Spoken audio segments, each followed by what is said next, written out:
Thank you all for coming out this evening to hear Dr. Sylviane Diouf, this beautiful historian who's graced our city with her presence this evening. Dr. Diouf is an award-winning historian who specializes in the history of the African diaspora, African Muslims, the slave trade, and slavery.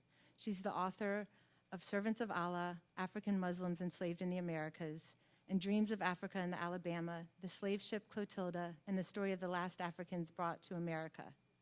She's also a curator at the Schomburg Center for Research in Black Culture of the New York Public Library and the director of the Lapidus Center for the Analysis of Transatlantic Slavery. I want to welcome Dr. Diouf tonight. Thanks again for coming out.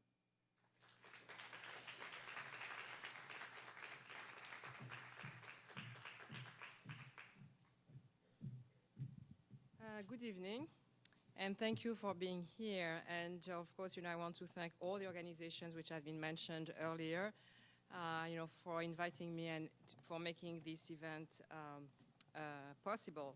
Special thanks to Dr. Roseanne Adderley, to Dr. Kara Olich, and to Rebecca Snedeker. And I would like also to acknowledge the presence here of Dr. Frey, who's this wonderful, absolutely wonderful historian. I am going to talk to you about Maroons in the United States. And the first thing I think I want to say is that my first goal was not to write a book about American Maroons, but I wanted to read about American Maroons. I didn't know anything about them, and I was wondering why I couldn't find anything about them, really. I thought, okay, maybe they did not exist, or was it because of the particular situation of the United States where people could run away to the north? But we also know that, the Underground Railroad worked only for people in the Upper South, Delaware, Maryland, Virginia, North Carolina, a little bit. But people who were in the Deep South didn't run away to the north. Most stayed in the South, going to the cities, some going to Texas, some going to Florida, others even going to the Caribbean.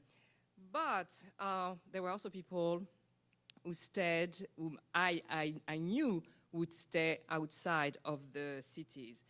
I thought that maybe, no book had been written because there was no sources. When we're talking about people living in secret, in the woods and the swamps, maybe it's difficult to find sources. But contrary to what I thought, I found an abundance of sources about what I want, the people I wanted to talk about. And the people I wanted to write about were people, I chose them based on 3 criteria.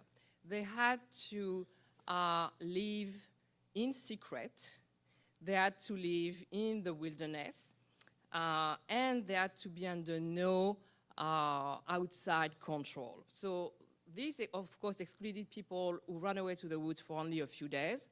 That excluded also people who were living in Native American villages and towns for 2 reasons, because they were living in villages and towns and not in the woods.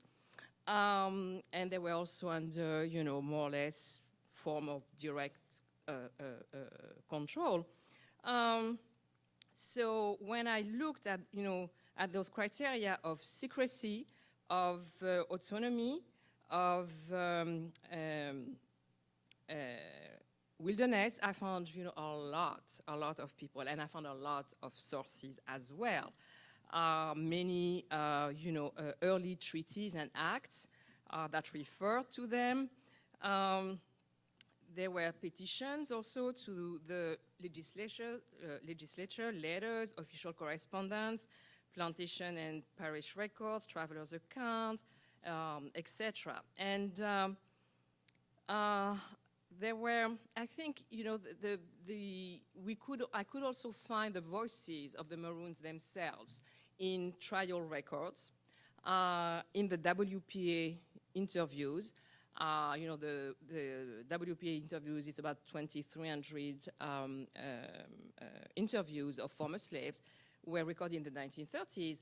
And when I look through them, you know, at them, I found a lot of descriptions of Maroon lives by people who were, you know, the relatives and friends of Maroons. I also use the runaway and jail notices, extremely detailed, etc. Now, just a word about the word maroon itself, because we know that it comes from the Spanish cimarron, and it was really a reference. It's used to refer to animals who had wandered away, you know, from farms, and by extension, it was used for slaves who had run away. But anybody who had run away was a cimarron. In French, it was un maroon. Maroon, but those were just, you know, kind of the same terms as runaway. So anybody who left was a cimarron or a maroon, regardless of where they were living then. But in English, it was completely a different story. I saw that maroon actually in the sources only referred to the Maroons of Jamaica. For the Maroons of the United States or even during the colonial period, they were called outliers, or they were simply called runaways. There was kind of a denial there. So I use also, which I forgot, in the voices of the Maroons, I also used memoirs and slave narratives. For example, Solomon Northup of 12 Years a Slave mentioned that, you know, he used to give food to a young woman, Celeste, who had run away and was living in the woods. Moses Grundy also had a sister, Tamar, who was a Maroon for years. So I was able to find actually a lot of sources and a lot of different sources for this story. And when I looked at what was going on, what I was seeing, I had to change completely the definition of Maroons that we've been working with for many years. Gabriel Debien had, you know, in the 60s come up with this idea that there was petit marronnage and grand marronnage. And petit meant that you had people living at the borders of plantation just for, you know, a few days and then going back. And then you have the grand marronnage, those large maroon communities that we have come to associate with marronnage.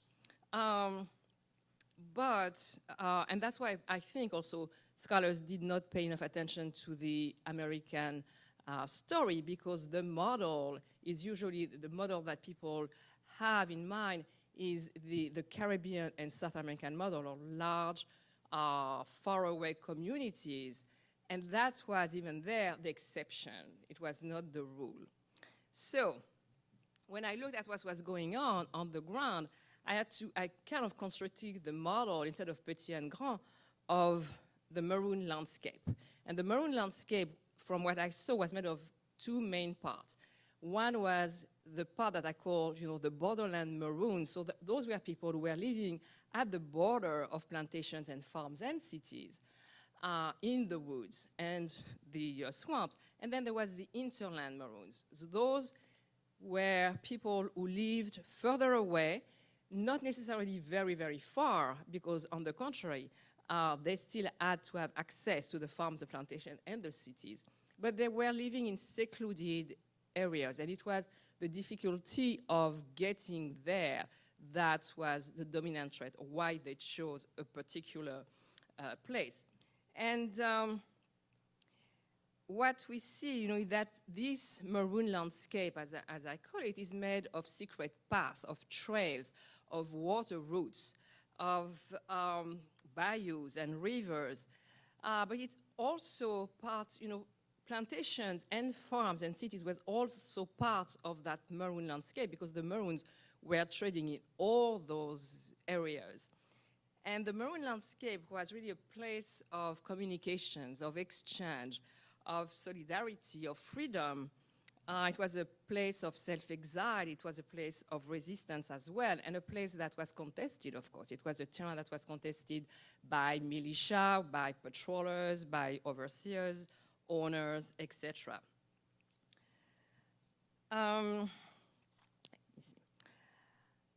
I looked at Maroonage from the beginning, which means that I started with Africans, and there was Maroonage as soon as they arrived. And it's one of the things that is well known, I think, is that Africans ran away in a disproportionate manner, to their numbers. They were the most prone, those who had arrived, those who were newly arrived actually were even, the most prone to escape. And they went to the woods, even though it was more of a challenge for them than for anybody else. They were new, they didn't know the landscape, they didn't know the topography, they had no idea, what they could find there, the kinds of animals, the food that they could get there. So it was really a very challenging environment for them, but still they did escape. And some, just 2 days out of the slave ship. I just give you an example. Here in Louisiana in 1720, a young couple from Senegal, 6 months after they had landed, during their first winter, they ran away. And they were eventually captured about 60 miles from Natchez. And the husband died because he had caught some, probably pneumonia. You can see there, those were new people. It was winter. But there was this absolute rejection of enslavement, and they were ready to take enormous risks in an harsh environment and in an unknown land to get their freedom back. And I saw Africans running to the woods with shackles on their feet, being captured again and running away again 5, 6 times. I could follow them in runaway ads, living in the woods. Their story really illustrates to what extremes they were willing to go to recover their freedom, and the kind of resourcefulness that they had as well. Now, for people who were born here, one of the reasons, because there were many reasons, but one of the reasons that turned men and women into maroons was the will to preserve their families. As you know, when people run away to the north, the people, their relatives who stayed where they were, usually didn't know what had happened to them. Maybe they made it, maybe they died trying. So it was a very, very hard experience for both those who ran away and those who stayed. But to be free, and to be free to have a family and keep the family together, that was a real blow against the idea of enslavement. So wanting to keep the family together has to be seen not as just wanting to keep the family together. It's, a willingness to be free on their own terms, and a total rejection of subjugation that really and enslavement that did not recognize African-American families. So, for example, during the domestic slave trade, which uprooted 1.2 million people from the Upper South to the Deep South, families found strategies to remain together. So, for example, you had when one person, let's say, the wife was sold down south, then you had husbands who would then walk in secret, somewhere for 600 miles to get where the woman, the wife and the children were. And when they arrived, they would stay, they would remain in the woods around and live there as maroon. Another strategy was also to actually, once you'd been sent to the deep south to then go back in secret again to where you were coming from to be staying with your family. So there were, different strategies that people used to keep their families together. And most of those strategies involved, at the point of arrival, to live in the woods, because that was the only way, that was, the only possibility for the families to stay together.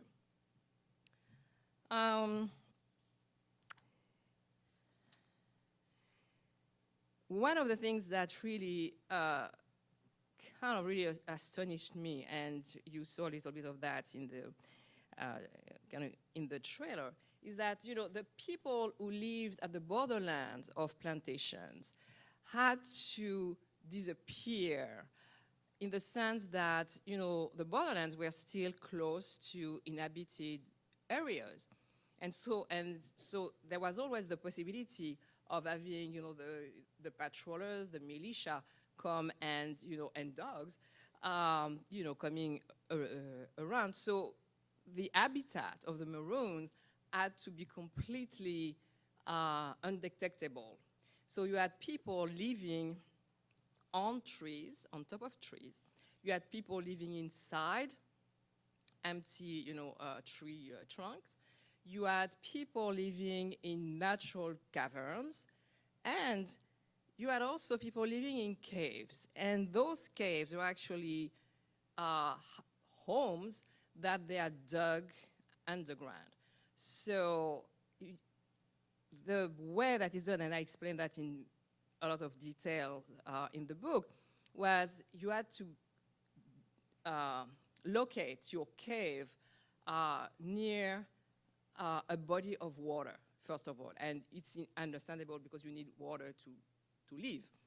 But the first reason why you had to do that was because, you were digging, maybe not tons, but at least pounds and pounds, I don't know, of soil. And that soil had to disappear because that was a telltale sign. If if you have a cave and then you have a mound of like this, then something, tells you that there's something there.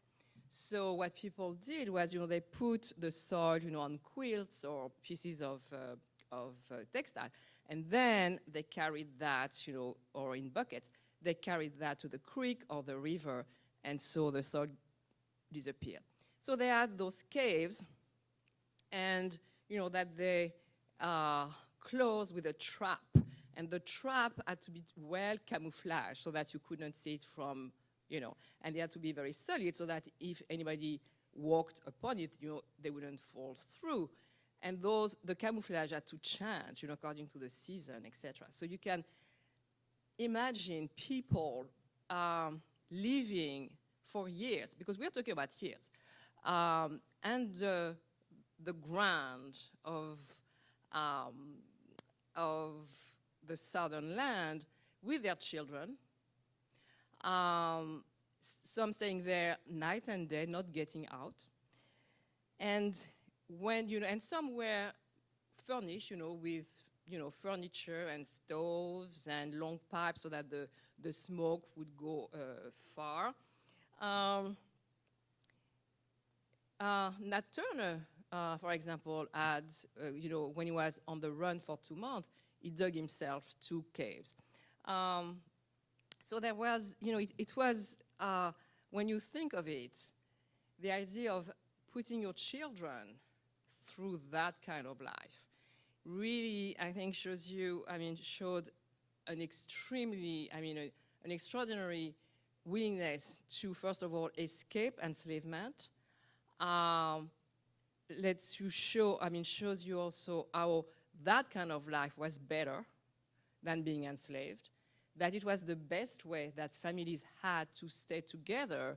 I think is one of the most, probably one of the best illustration of the extraordinary determination of people to be free. And there, as I mentioned, you had families, you had sometimes women living there with small children, giving birth to children there, to babies. I have the case, for example, of Patton and his wife in Virginia. They lived in a cave for 15 years with their 15 children, and they got out only when with emancipation. Now, what was the daily life of Maroons like? They lived at night because, of course, during the day, they had to be hidden, especially those who lived at the borderland. And they were in charge of their time. They were in charge of their activities. And one of the main activities that they had was also to procure food and other items such as clothes and salt, tobacco. Tobacco not necessarily for smoking, but also because, against mosquitoes. They also had to get firearms, ammunition, etc. They hunted, they fished, they gathered. But those who lived at the borderlands could not cultivate. They could not raise, hogs and cows. So a large part of their food came actually from the plantation. So they went at night to the plantations and the farms, to their relatives and their friends who shared, their very little rations with them. They also went and helped themselves to whatever, belonged to the slaveholders, because the idea was that taking from slave owners is not stealing, it's just taking what is ours. Stealing is only if you steal from your own people. So they would help themselves, to hens, to hogs, to whatever they needed in the smokehouses and such. And some even went to the big houses, to the kitchen, and took stuff from there. And just, I'll give you an idea of the quantity of goods that some could take. For example, here in Louisiana, 3 men got away with taking, and they took that from the big house because that was the only place where it was. They got away with 3 shirts, 2 pairs of pants, 1 jacket, money, a petticoat, a woman's chemise, a sheet, a woolen blanket, 3 sacks, a bucket, a sifter, half a barrel of rice, a third of a barrel of salt, 2 pounds of meat, some fresh cheese, and 5 barrels of corn, just in one night. Maroons also traded with free and enslaved blacks and even with poor whites as well. Now, the interland Maroons had a different type of life. Because they were secluded, they did not have to stay hidden at all times. They had gardens. They could raise animals. I study a number of those larger communities, about 20, 80 people. I saw one which had a rice processing operation. But they were still dependent on plantations and farms because before you can get, your crop, you still need to eat. Even if you have 1 cow or 2, that's not enough to feed a large community. So they would still, at night, men paddling in their pirogue, going through the creeks and the rivers and going to plantations and, taking, and sometimes they butchered an ox right there. Took it back on their back, to the canoe. The Maroons were really part of an underground economy. They traded, honey, fish, game, for guns, for ammunition, and some worked even on the side for free and enslaved people, and sometimes for planters. For example, here in Louisiana, there was a group of Maroons who lived at the border of a plantation, and they had made an agreement with the planter. They would cut timber in the woods for him, and then he would pay them, and they would give the money to people who were still enslaved on that plantation, who would then buy whatever they needed. And the planter, in turn, had given them the use of a piece of land where they cultivated squash and other things. So, you know, there was some, so at the same time, if you will, as the Maroons self-exiled, took themselves out of society, they continued to engage it because it enabled them to survive. But it was a very delicate balancing act. You know, they could be betrayed, they could be found anytime, and all of this could turn deadly for themselves or their community. I studied one community in Georgia, South Carolina, which was quite interesting because it had built a defensive camp, and that's the only one that I really found here. Now, it's the first camp had been destroyed, had been found and destroyed. So, but they all escaped on time, or in time. So they changed their strategy. They found another location. They felled trees and cane breaks, and they built a 4-foot breastwork around their 21 houses and their field. And then below camp, they put, you know, the trunks so that the boats could not enter their areas. They had a sentry, etc. So they were well prepared. But maybe actually that was their kind of downfall, because even though the first camp had no defensive mechanism, they evacuated on time, and nobody was captured, nobody was hurt. But the second time, they were caught off guard. And what they did was they put up a fight. But they put up a fight so that most of them could escape. And I saw that in many cases. You had those who sacrificed themselves so that the rest of the community could escape. But what it also shows is that them, you know, the Maroons in the United States, just like those throughout the Americas, generally did not initiate confrontations. They wanted to be left alone. They had exiled themselves, they had self-exiled, and lived outside.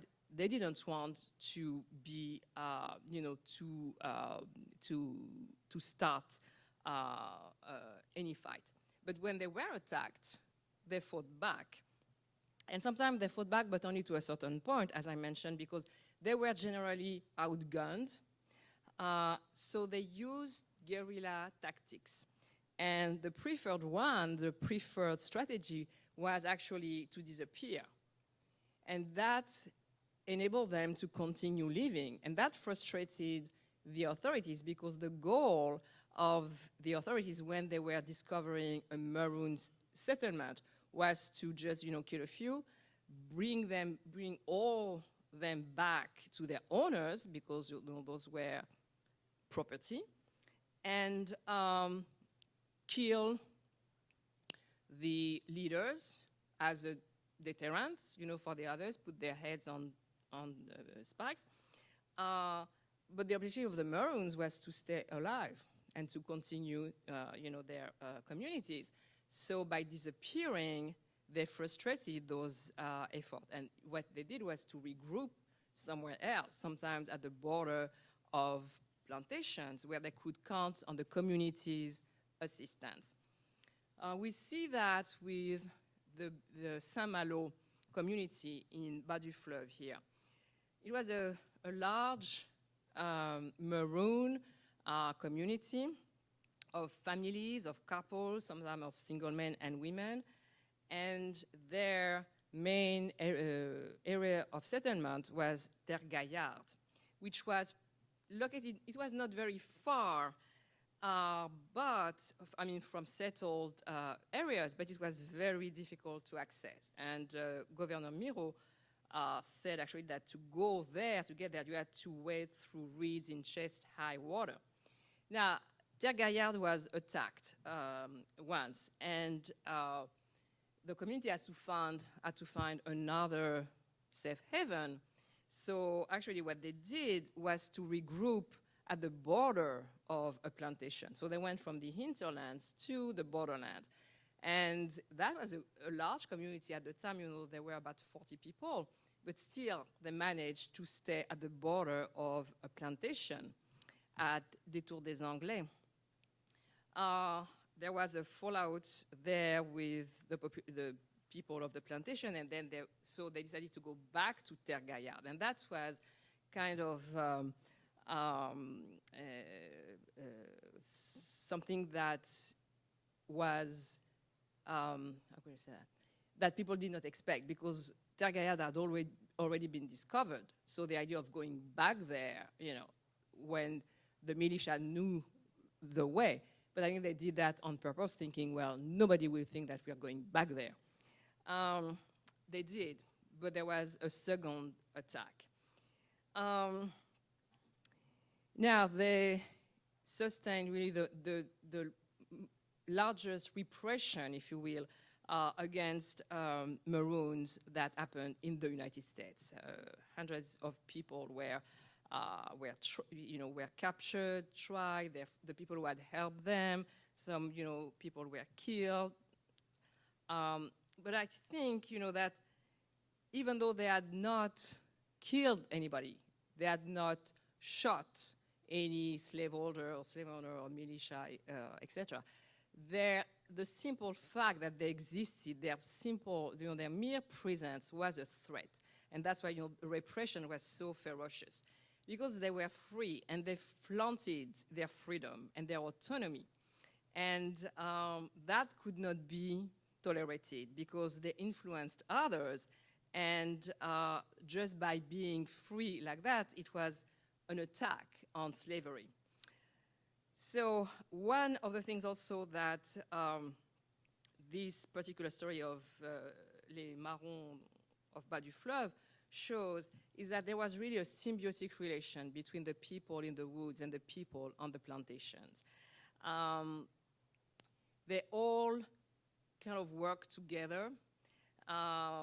Sometimes the Maroons worked for the people who were enslaved, and they shared their ration. That happened with the people of Saint-Malo. But also, more generally, the role of the enslaved community was really crucial. People knew in the slave quarters generally of precisely where the Maroons were living, at least the ones who lived at the borderlands. They knew when they were coming at night. You've seen plantations, if you go to the Whitney plantation, for example, you see those cabins, in wood, 2 families per cabin. People knew, it was not like you could be very discreet. And there were the dogs and all of that kind of stuff. So people knew when the Maroons were coming, even if they were discreet. And still, they didn't talk. They provided food, they provided intelligence, and that could go on for years. Because when you have a runaway, somebody who's running away, going north, he or she will be there for a day or two. With the Maroons, it was for years, and people had to keep the secret for years. One example, is that of Letty in Georgia. She always maintained her ignorance of the whereabouts of her husband, and I saw that in several other cases. But her owner, I believe she was still seeing him in some ways, because even though he had run away for several years, she had 2 children who looked just like the others. So he kept on bothering her, and she said, no, I don't know where he is. But for 7 years, he had come to see her 2 or 3 times a week. And some people paid dearly, actually, for their assistance to the Maroon. Some people were actually killed. But there was also betrayal. Let's not, romanticize. There were people who would betray the Maroon. They knew where they were, and for money or for food, or for clothes, or for any kind of things, they would tell where they were. And the Maroons had the reputation of being unforgiving when they could catch the person who had betrayed them. They would beat them up, they would kill them. I saw a case, for example, of two Maroons who had been, there was a man on a plantation who had been paid by the slave owner to hunt them down. And one night, actually what they did was they walked to the plantation, they walked to the big house, they walked to the kitchen because they knew that he was there. He was sleeping on the floor of the kitchen, and they put a bullet through his head. So that shows you, the kind of unforgiveness that they had for people who betrayed them. I think that, when we look at Maroons in the United States, and I want to look at the place that they have in the larger resistance.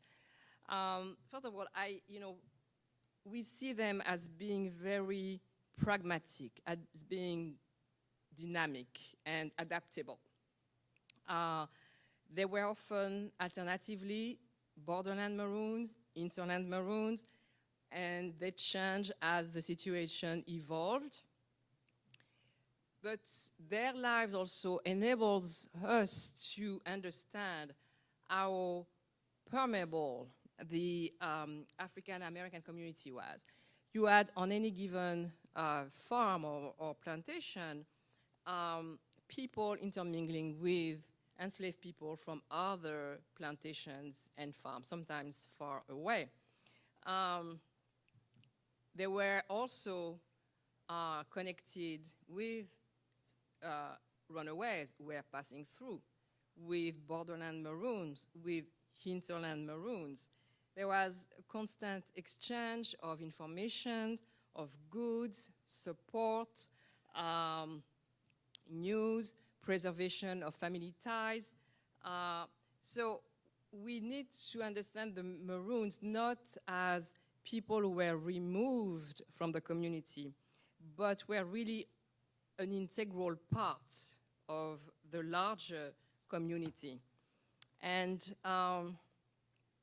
it shows also how their existence shows how organized, if you will, the community was, and kind of organically. And because we also see that without the complicity that they enjoyed, the lives of the Maroon would have been even more difficult than it was.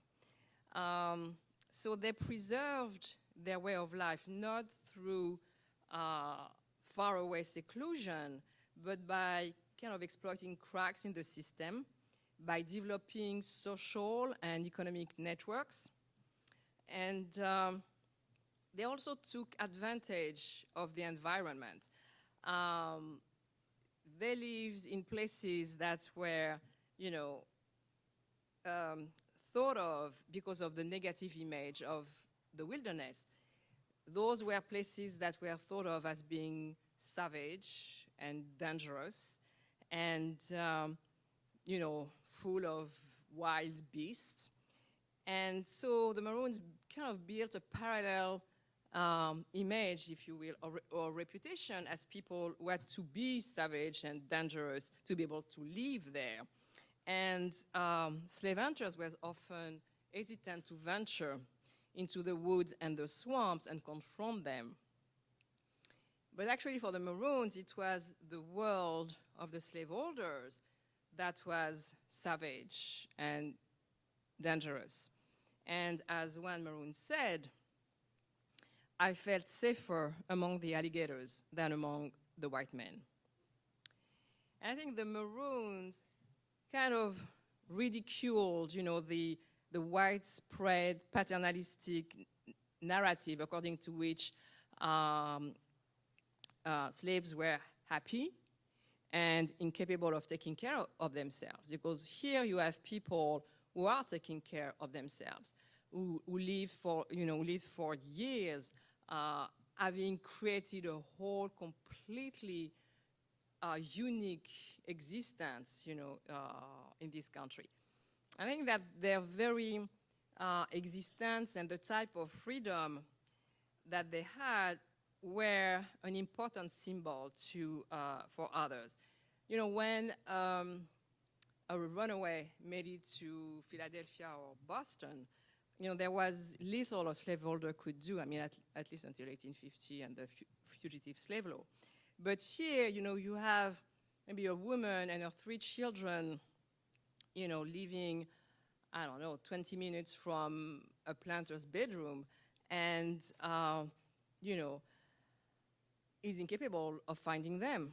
And he knows that they are eating, his chickens and his eggs, and everybody knows it. And many people are actually complicit. Now, in the WPA interviews, the Maroons are presented as living well, as having plenty of food, all the rest they wanted. And of course, it was an exaggeration because life in the wood was not easy.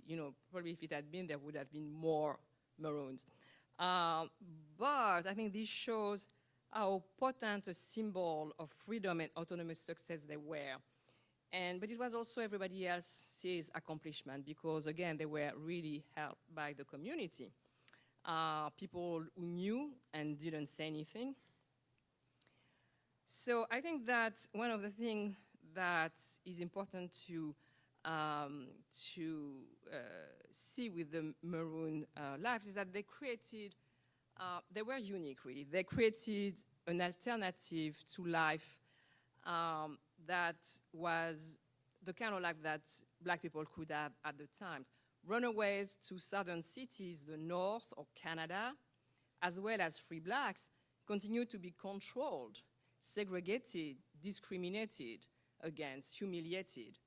Now the Maroons were self-ruled as individuals, as families, or as communities. And, of course, some of them were killed, most were captured, tortured, but many also went right back to the woods with the blood running down their back. And to conclude, I want to read a few lines from the book. For centuries, Maroons peopled the southern swamps, the woods, and the mountains, determined to safeguard their unique way of life.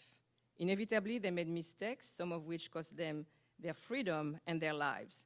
They misjudged situations and people, miscalculated the potential danger to themselves of the raids they conducted on plantations, stores, and farms, did not always protect their settlements as they should have, were weakened by leadership quarrels, and sometimes betrayed their companions.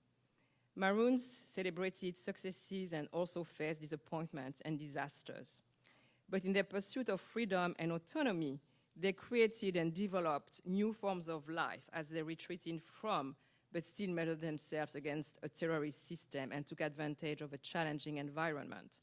They knew it was rewarding but complicated. It was a rewarding but complicated enterprise. They put their lives on the line every day to be free. Overall, their forgotten story is one of courage and resourcefulness, hardships endured and freedoms won.